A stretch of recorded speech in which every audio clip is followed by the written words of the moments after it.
ಇಲ್ಲ ಇಲ್ಲ ಮೇಡಮ್, ಅದಾಗಿಲ್ಲ ಇನ್ನು. ಸೊ ನಾನು ದಿನಕರ್ ಸರ್ ಹತ್ರ ಎಲ್ಲ ಡಿಸ್ಕಷನ್ ಮಾಡಿದ್ದೀನಿ. ಅನ್ಫಾರ್ಚುನೇಟ್ ಆಗಿಲ್ಲ ಅದು.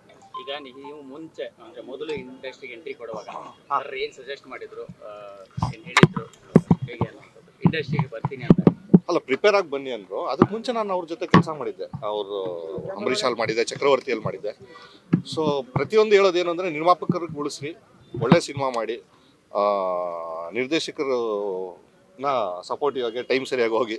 ಸೊ ಅಷ್ಟೇ, ಅದ್ರ ಮೇಲೆ ಇನ್ನೇನು ಪಂಚುವಲ್ ಆಗಿರಿ ಅಂತಾರೆ. ಹೊರಗಡೆ ಇದ್ದರೆ ತುಂಬ ಜನಕ್ಕೆ ಯಾವತ್ತೂ ಸಪೋರ್ಟಿವ್ ಆಗಿ ಇಂಡಸ್ಟ್ರಿಯಲ್ಲಿ ಇರೋರಿಗೆ ಇರ್ತಾ ಇದ್ರು.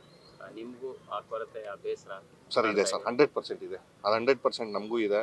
ಸೊ ಎಲ್ಲ ಒಳ್ಳೇದಾಗಲಿ ಅಂದ್ಬಿಟ್ಟು ನಾನು ಇದು ಮಾಡ್ತೀನಿ. ಇವಾಗ ಕಾನೂನು ಪ್ರಕಾರ ಏನು ಇದು ಮಾಡ್ತಾರೆ ಅದನ್ನು OOPS for the best sir. ಅಂತ ಅವಕಾಶ ಸಿಕ್ಕಿಲ್ಲ ಸರ್ ನಮಗಿನ್ನೂ. ಸೊ ಹೋಗ್ಬೇಕು ಅಂತ ಕಾಯ್ತಾ ಇದ್ದೀನಿ. ಬಟ್ ನೋಡೋಣ ಸರ್, ಇವತ್ತಿರೋ ಸಿಚುವೇಶನ್ಸ್ ಬೇರೆ ಇದೆಯಲ್ಲ, ಅದು ಎಲ್ಲ ಒಂದು ಟೈಟ್ ಸಿಚುವೇಶನ್ಸ್ ಮಾಡಿದ್ದಾರೆ. ಸೊ ನಮ್ಗೆ ಹೋಗಕ್ಕೆ ಆಪರ್ಚುನಿಟಿ ಸಿಕ್ಕಿಲ್ಲ.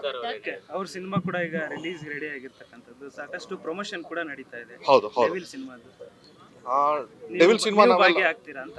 ಇಲ್ಲ, 100% ನಾವು ಭಾಗಿಯಾಗ್ತೀವಿ. ಯಾಕಂದರೆ ನಮ್ಮ ಕಷ್ಟ ಕಾಲದಲ್ಲಿ ಅವರು ಕೈ ಹಿಡಿದು ನಮ್ಮನ್ನು ಬೆಳೆಸಿದ್ದಾರೆ ಅಂದಾಗ, ಇವಾಗ ಅವ್ರ ಸಿನಿಮಾಗಳಿಗೆ ನಾವೆಲ್ಲರೂ ನಿಂತ್ಕೊತೀವಿ, ನಾವು ಸಪೋರ್ಟ್ ಮಾಡ್ತೀವಿ. ನಾವು ಸಪೋರ್ಟ್ ಮಾಡೋದೇನು ಬೇಕಾಗಿಲ್ಲ, ಅವ್ರು ಸೆಲೆಬ್ರಿಟೀಸ್ ಇದ್ದಾರೆ.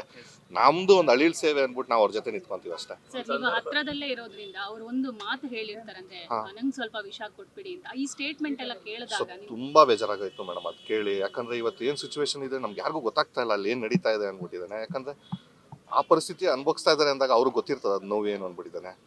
ಬಟ್ ಎಲ್ಲ ಒಳ್ಳೇದಾಗಲಿ ಅಂತ ಕೇಳ್ಕೊತೀನಿ ಸರ್ಗೆ. ಸೊ ಅದೇ ನಾವು ಭಾವುಕರ ಆಗ್ತೀನಿ ಅಂತ ಮಾತಾಡೋಕ್ಕೆ ಆಗಲ್ಲ ಅವ್ರ ಹೆಸರು. ಸಂದರ್ಭದಲ್ಲಿ ಒಳ್ಳೆಯದು ಕೆಟ್ಟದ್ದು ಎಲ್ಲರೂ ಕೂಡ ಚರ್ಚೆ ಆಗ್ತಾ ಇರುತ್ತೆ. ಹೌದು ಹೌದು. ಅವರ ಯಾವ ಘಟನೆ ನಿಮ್ಮನ್ನು ತುಂಬ ಕಾಡುತ್ತೆ ಪ್ರತಿ ಸಾರಿ ದರ್ಶನ್ ಸರ್ ಅಂತ? ಅಲ್ಲ, ಪ್ರತಿ ಸತಿ ನಾನು ಅವ್ರನ್ನ, ಯಾಕಂದರೆ ಪ್ರತಿ ಸತಿ ನಾವು ಸಿನಿಮಾ ಸ್ಟಾರ್ಟ್ ಆಗಬೇಕು, ಇಲ್ಲ ನನ್ನ ಮನೆಗೆ ಯಾವಾಗಲೂ ಹೋದ್ರೂ ಅವ್ರ ಹತ್ರ ಮಾತಾಡ್ತಾ ಇದ್ದಿದ್ದು ಒಂದೇ ಸಿನಿಮಾ. ನಮ್ಮ ಫ್ಯಾಮಿಲಿ ಮಾತುಗಳು ಯಾವುದೂ ಮಾತಾಡ್ತಾ ಇರಲಿಲ್ಲ, ನಾವು ಕಮ್ಮಿ ಮಾತಾಡ್ತಾ ಇದ್ವಿ. ಸಿನಿಮಾ ಹಿಂಗಿದೆ, ಆಮೇಲೆ ಕ್ಯಾಮ್ರಾ ಬಗ್ಗೆ ಟೆಕ್ನಿಕಲ್ ವಿಷಯ ತುಂಬ ತಿಳ್ಕೊಂಡಿದ್ರು, ತುಂಬ ವಿಷಯ ಮಾತಾಡಿದ್ರು. ಸೊ ನಮ್ಗೆ ಹೇಳ್ಕೊಡೋರು ಹೆಂಗೆ ನಿಂತ್ಕೋಬೇಕು, ಏನು ಮಾಡಬೇಕು ಅಂದ್ಬಿಟ್ಟಿದ್ದಾನೆ, ಇಂಡಸ್ಟ್ರಿಯಲ್ಲಿ ಹೇಗೆ ನಡ್ಕೋಬೇಕು ಅಂದ್ಬಿಟ್ಟಿದ್ದಾನೆ. ಸೊ ಇವತ್ತು ಏನಿದ್ದೀವಿ ನಾವು, ಅದು ಅವರು ಮಾರ್ಗದರ್ಶನದಿಂದ ಇದ್ದೀವಿ.